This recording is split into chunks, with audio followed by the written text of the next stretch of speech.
This is the Dare to Dream Physician podcast. I'm your host, Dr. Weili Gray. Many physicians today are feeling overwhelmed and unfulfilled, living a busy life based on someone else's terms and expectations. My mission is to help physicians figure out what they really want out of life and how to make their dream life come true sooner than they ever imagined. My fellow physicians, your time to live your only life is now. Become a Dare to Dream physician. Great things are going to happen. Make sure you hit subscribe and share this podcast with another physician you care about. Welcome back to another episode of the Dare to Dream Physician podcast. I'm so glad that you're back listening. Last week, we had part one of this interview with Dr. Mitra.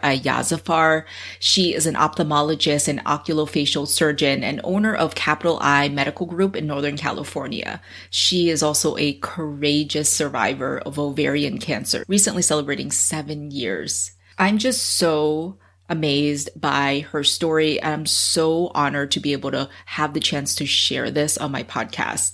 And if you haven't listened to the last episode 30, Facing the Unexpected, I highly encourage you to add that to your queue so you can listen after this episode.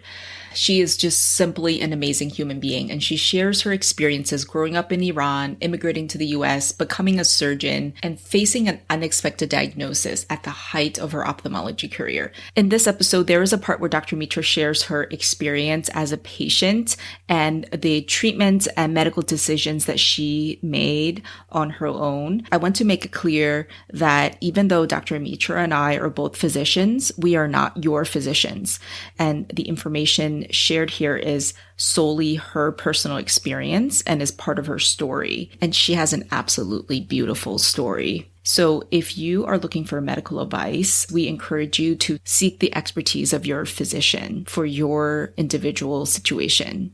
And we're picking up from where we left off last time, where Dr. Mitra just had a surgery that she was hoping would just be a biopsy, and the surgeon comes into the room to talk to her as she's coming out of recovery.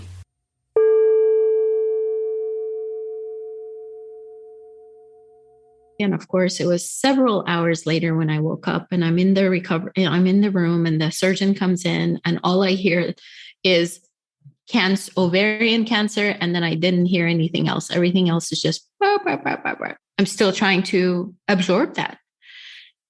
It is so strange that we take history as physicians. We take history, we write down, oh, okay, so you had breast cancer, so you had colon cancer, so you had da, da, da, da. And it's just a word. But once you hear it and, you realize, oh my God, first thing I thought, I was like, why me? I take good care of my patients. I take great care of my patients. I know more than what's going on as far as their eyes. I connect with them. I do all of these. Why me? I was, for lack of a better word, pissed. But then I thought, and once I recovered and realized that I was supposed to have recovering from the surgery was essentially nothing as compared with having to go through the chemotherapy. So I had to go through 18 sessions of chemo, and they had decided, my oncologist, who is very good with, or has a lot of experience with ovarian cancer, he had decided to do a high dose. And the type of chemo was one that could cause neuropathy. And I thought, So as I'm doing these sessions in the beginning, I'm thinking, okay, what will I be if I can't be a surgeon? Because I wasn't sure who I would be. So I had to think a lot and think about, okay, plan B. First of all, what if I don't make it, right? But just getting through the chemo, I didn't want to have the side effects. So I didn't want to lose my ability to operate. I didn't want to not be able to be useful the way I want to be useful. But the thing that kept me up at night, I remember after I had the surgery, was was worrying about my kids. And I think my son, I think, was in 5th grade, and my daughter was maybe they were 4th grade and 7th grade, just finishing 7th grade. I kept thinking, what if I'm not here to see them graduate from 8th grade, graduate from 5th grade, graduate from high school, watch them get married, watch them graduate college, all of these milestones that I've lived my whole life to try and be able to be here to do it. So that was the hardest thing for me, thinking about that. It wasn't that, oh, you're going to lose your hair. It wasn't those things. It was not being able to be here for the things that give me so much joy, which is them. Wow. Wow. And so what was this period of time? So you had this biopsy or the surgery that turned into the few hour-long surgery, and then you got the diagnosis of ovarian cancer. And it sounded like there were many rounds of chemo and going through those things. How long was this process? So the chemo would be every week, as long as for 18 sessions. So 18 weeks if I could do it continuously. But of course, most of the chemos, they either drop your platelets or drop your white blood cell count. And for me, it was the white blood cell count. But I was actually lucky that I was able to go through 9 sessions back to back without having to take a break. And I think I took, one break between the 9th and 10th session, and maybe another break between 13 to 14. And then beyond that, I think I was okay. So, but I remember having these infusions that would last 3-4 hours, coming home when I was doing the infusions. So one of the oncology nurses told me, you can put your hands in a bucket of water when you're doing the chemo. So there's not as much blood flow, and maybe some people say that you won't get as much neuropathy. And I thought, I'm on it. I'm not going to put my feet in it for 4 hours, but I'll put my hands in it. And so that's what I was doing. I was getting the chemo. So of course you can't fall asleep, putting my hands in this bucket of ice, taking it out just to be able to feel it again and putting it back in. That was my routine. And then I would come home. Thankfully, I didn't have a major issue with nausea or things like that. So I was lucky that way. But then I would come home, and of course I have no taste buds. But what I did want was sushi. Not raw. I knew I couldn't have raw, but I wanted sushi there's a place here called Makuni. That's what I would want. And so my kids and their dad would go and get me that, because I would sleep for 2 hours on the couch, wake up, and that's what I would want. And then my brother was very instrumental in trying to come up with more natural ways of perhaps boosting up the immune system and healing the body from the chemo. And so he was very adamant for me to do IV vitamin C. So I was doing mega doses of IV vitamin C in between the chemo sessions. So I would have chemo on Thursdays, but then I would do IV vitamin C. In the beginning, I was doing it 3 times a week. So Monday, Wednesday, and Friday, I would get IV vitamin C through my port. And I did that continuous. I think I slowed down to maybe twice a week towards the end, but I was so afraid to not do everything that I possibly could just to, be able to get through it. And then one of the most important things to me was to feel like I have a normal life still. I have some semblance of a normal life. So obviously I was not working. When I was about to start the chemo, I told my work in Grass Valley that this is what's happened. And they had no idea, because I was operating a week after I had my surgery. And so they said, yeah, take as much time as you need. And so when I was going through chemo, I had the option of resting up. I didn't have to worry. My husband was working at the time. And so I had the choice to take care of myself during that time. And it's amazing how many people that are around you, it's amazing how they are shuffled in your circle, because some people that I thought I could count on forever it was not necessarily true. They just didn't know what to do or what to say or, how to be there for me. And then people that I wouldn't have even expected to do anything, they would bring meals to the house because they knew obviously I wouldn't cook, but they would bring whole meals, for us and the kids. And a couple that I remember that they're still in this area, obviously. And I talk to them constantly and I tell them how thankful I am for both of them. But the husband would make sure, because I wanted to continue my spin classes. So he was at the same spin studio. We would go first thing in the morning when there were very few people around. And I would tell him, hey, Chris, can you just make sure that while I'm on the bike, if you see me wobble, just straighten me out. So that was his job. And then his wife, Michelle, was so amazing. Because I had all this anxiety that I was telling you about almost every single night. And I said, Michelle, can you please, she was great with meditation and yoga and all of that. I said, I'm not doing yoga, but if you can help me with meditation. And so she would get the keys to the, kickboxing / taekwondo studio that we were all a part of. And we would go there like on a Sunday morning when there was nobody around. And she would just do this almost like hour-long meditation session for me, for me to be able to do some breathing and just learn how to deal with the anxiety. And I will be forever grateful for them, forever, forever. Wow. So you found that the meditation to be helpful for dealing with the anxiety that was really the existential anxiety of dealing with a very serious illness. Yes. Mm-hmm. Yes, mm-hmm. Absolutely.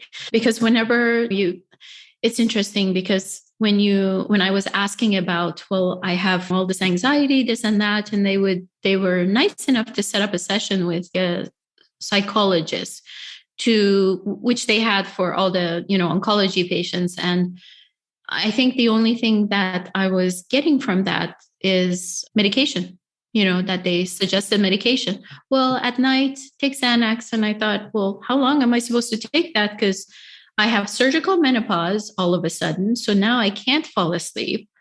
But if I take that medication to fall asleep, then how long am I supposed to continue that? And I know I'm going to get addicted to it. So that's not a long-term thing. So I like this whole, almost like a whole life approach to cancer. I think it's so important for meditation to be a part of it, for nutrition to be a big part of it, IV vitamin C to be just a normal part of the treatment for cancer patients. I think it's huge, but I don't think it's well accepted. When I started getting neuropathy in my feet, because remember, I wasn't putting that in ice bucket of water, I said that to my oncology nurse, and she said, I just saw a study about doing acupuncture for neuropathy. That's it. I was on it. And I think I did 6 or 7 sessions, and thankfully it went away. But all of this should be an approach to treatment of cancer patients or patients in general, Yeah. So I was very lucky, very, very lucky. Wow. I have so many questions for you. One of the things I said in one of my earlier episodes about life planning is how when something unexpected or something very serious happens in our lives, it gives us so much more clarity about what we want out of life, and maybe the things that we didn't even think about were important all of a sudden became important. And your story and your journey is exactly the type of experience that I was thinking of. And I'm so curious to hear about, now that you're 7 years out of this experience. I just love to hear your reflections on how this very serious, scary, anxiety-provoking illness, how that's changed the way you approach life. So that's a great question. So I think when I reached out to you, I was listening to your podcast, and I listened to the first one. The second one was about what is life planning, and you were talking to another person, basically interviewed to describe what life planning is. And you went about and talked about it. And at one point you said, I'm amazed that I see this in cancer patients or people who have had a life scare, basically, or a death scare. And they just have this energy for life, or they look at life in such a way. And I was driving and I thought, oh my God, that's exactly right. Because if my outlook on life is obviously my outlook on so many things is so different. But I think what cancer does, or something like this, if you're willing to take the lessons, learn the lessons from it. I think what it did for me, at least, is it solidified how short my time here is as a human being. Even if I live many, many years, but our time here is very short. And it made me think, how do I want to live this life? How do I want the few days that I have left to be? You're always posed that question when we're younger and we're like, oh, I want to do this. But no, really, when something like this happens, what do I really want to do? How do I want to be remembered? I would always talk to my daughter, especially, about leaving a footprint. What kind of a footprint do I want to leave behind? What am I leaving behind? Who's going to miss me? And what difference am I making? And also, it lets you be a little bit more brave. Maybe things that I would not have done before. Maybe things that I would have said, oh, I'll do that next year. Oh, I'll do that when this happens. Oh, joining the EBS school was definitely one of them, where I'm like, well, I'm not at a place where I can really take it back. Yes, you can. Yes, you can. Making the decision as far as who I want to be a life partner for me. How do I want to spend my days? Do I want to spend my days not really being appreciated or appreciating the life that I have? What do I want to do? So that's what kind of shuffled people in my life and shuffled my priorities.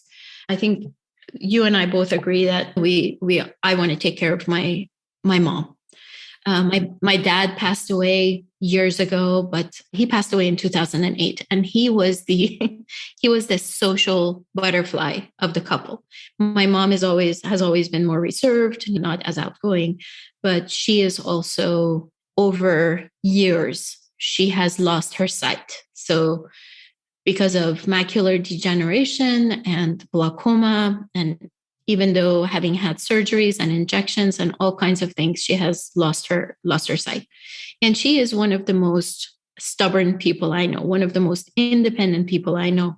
So I have been trying to convince her to come and live with me, because I want to take care of her. I want to make sure that everything that she's done for us, not just because of that, but because I want to take care of her, because it's my turn. But just making the decision to do those things, make the decision, take a step forward, and do all of those things.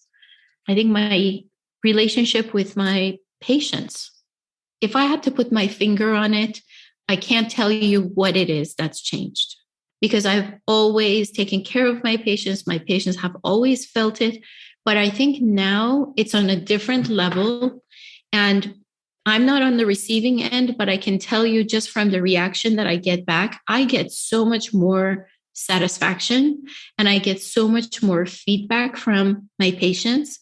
And I think I'm giving more of myself. I don't know what the difference is, but just from the feedback that I get from them, some of the reviews that they've left for me, I'm like, wow, really? You picked up on that?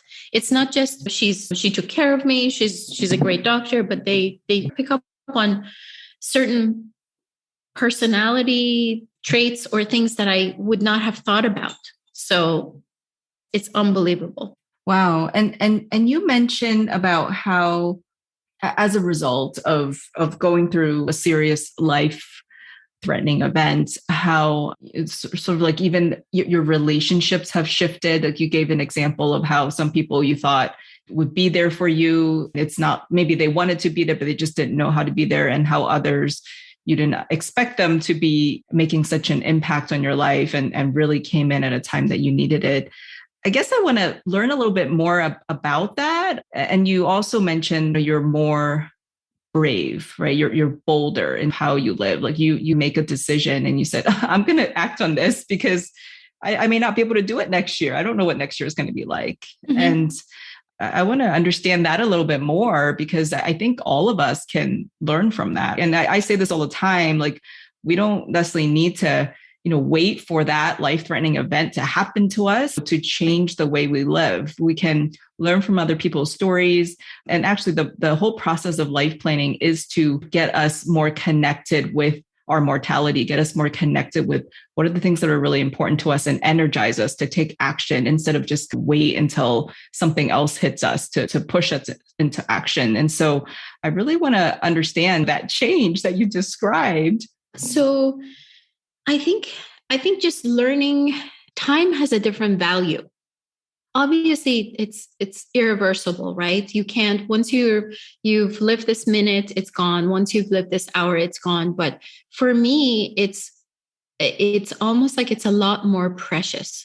So as far as feeling like wasting my time, whether it be with a practice that is not in tune with my vision of how I want to take care of my patients, whether it's with people that are friends or acquaintances that are not necessarily, I'm not saying you always have to get something out of a person, but it at least has to be a support. It has to be something. It has to be something positive, not in a monetary way, but in some way. And I think I in the past, maybe I would have taken a lot on.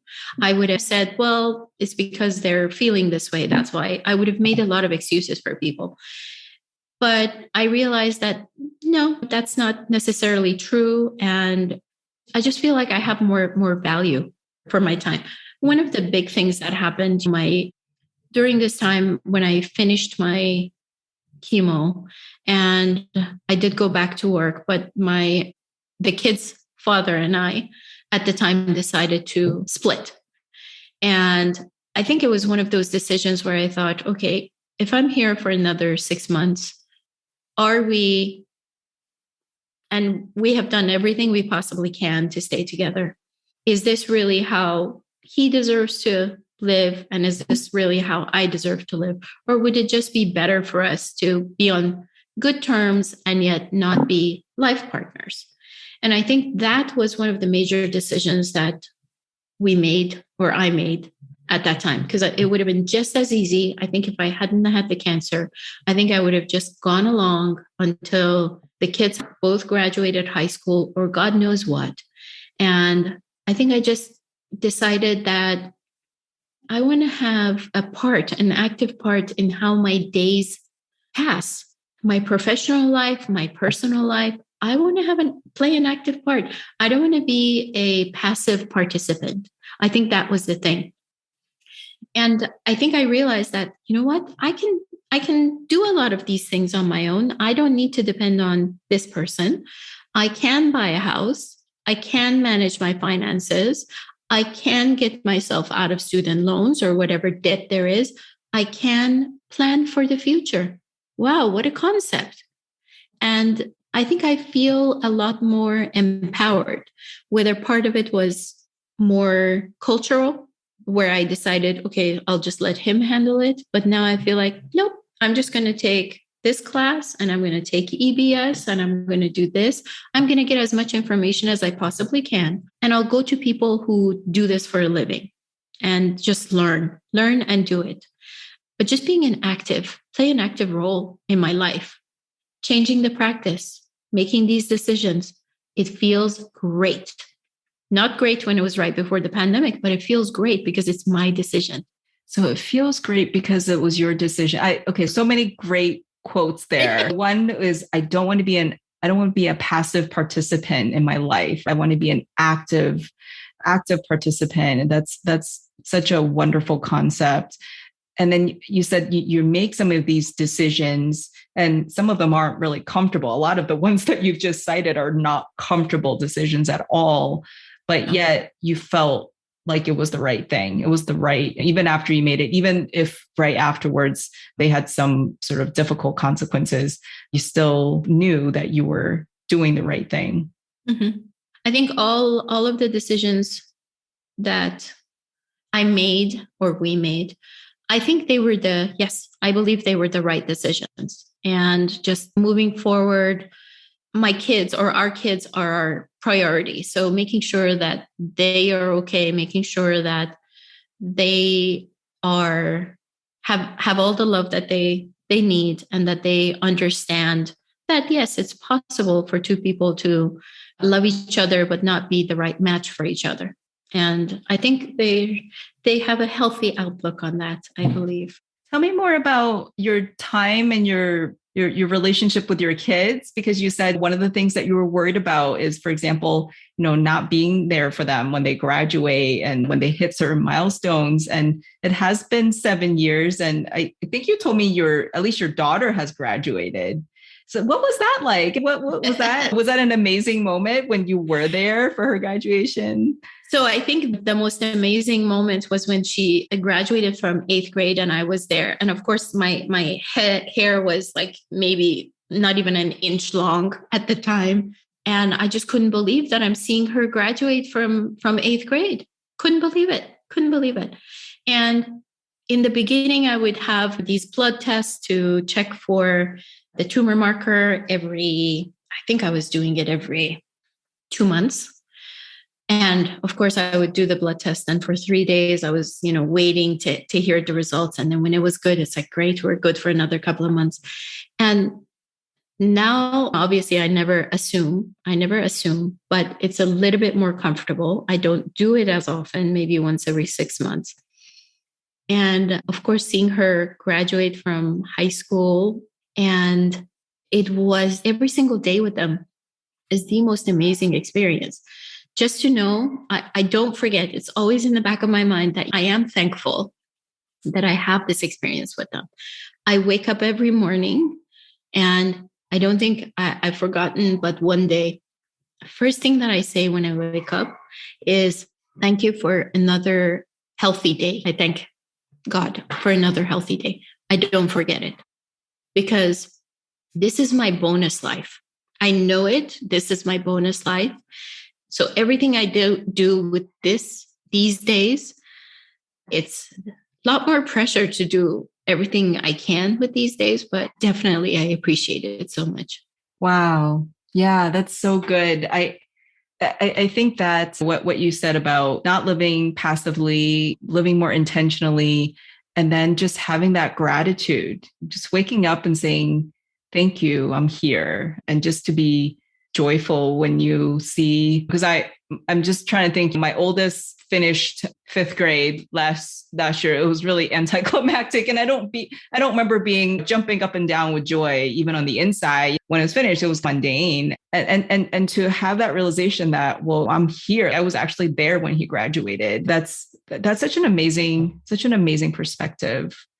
And I know that, I never would wish cancer on anybody ever. My dad is going through cancer right now, and it's a never ending thing. But yet I love talking to people who have gone through really trying experience, and just to learn the pearls that they've gotten from it is just so inspirational. So thank you so much for sharing your story. I really hang on to these words, and why I love doing podcasts is I just learned so much from my guests. As you may have noticed, like the first few episodes, I was just talking to myself on the podcast, and then I started interviewing people, and I realized I learned so much more interviewing my guests than just talking to myself into the microphone. And so I'm just so grateful for the opportunity, and thank you so much for reaching out to me. And you mentioned EBS. For our listeners who don't know, Dr. Mitra and I are both in Entre MD Business School, and that's an amazing experience. So shout out to Dr. Una, who Dr. Una. And you may or may not know this, but she's the reason why I started this podcast. I was listening to her podcast, and there was an episode where she said, if you know that you should start a podcast, you know who you are. Just go start it. And I had this moment where I thought, Is she talking to me? Yes. Yeah. So here I am. And if I didn't have a podcast, I wouldn't have this amazing opportunity to speak with you. So yeah, thank you. Thank you so much for inviting me to share my story. I really appreciate it. I learn a lot just from the questions that you ask me. It makes me think about the experience, and just verbalizing it, is very important. Very important. Thank you so much. And as always, at the end of the episode, I always want for you as our guest to just share with our listeners, where can they find you? And is there anything that we can do to support what you're doing? So my practice name is Capital I Medical Group, and the website, it's easy to reach. It's www.mitramd.com. And my Instagram is under MitraMD3. So I have some posts, videos there. If anybody is in Northern California looking for an ophthalmologist to take care of you and your eyes, come and reach out. Excellent. Thank you so much. Well, I wish you the best in what you do with your private practice and in continuing to live your dream life. You got a kickstart in doing that, and you're going to be inspiring others to do the same thing. Thank you so much. Working on it. Thanks for listening. Make sure you hit subscribe so you don't miss another episode. If you like this episode, please share it with a friend and give us a 5-star review so we can help more physicians dare to dream and create their most abundant lives. There's also exciting news at the Dare to Dream Physician. For those of you who wish to get clarity on your own why and get energized as you explore, envision, and create your dream life, I'm so excited to announce that I'm taking on a limited number of one-on-one clients for life planning. To get the complete details and sign up for an exploration meeting, go to my website, daretodreamphysician.com. I really look forward to working with you, and it would be such an honor and privilege for me to be able to help you create your life plan. I truly believe that life planning will transform your life and will give you that energy to pursue your dream life sooner than you ever imagined. See you next week.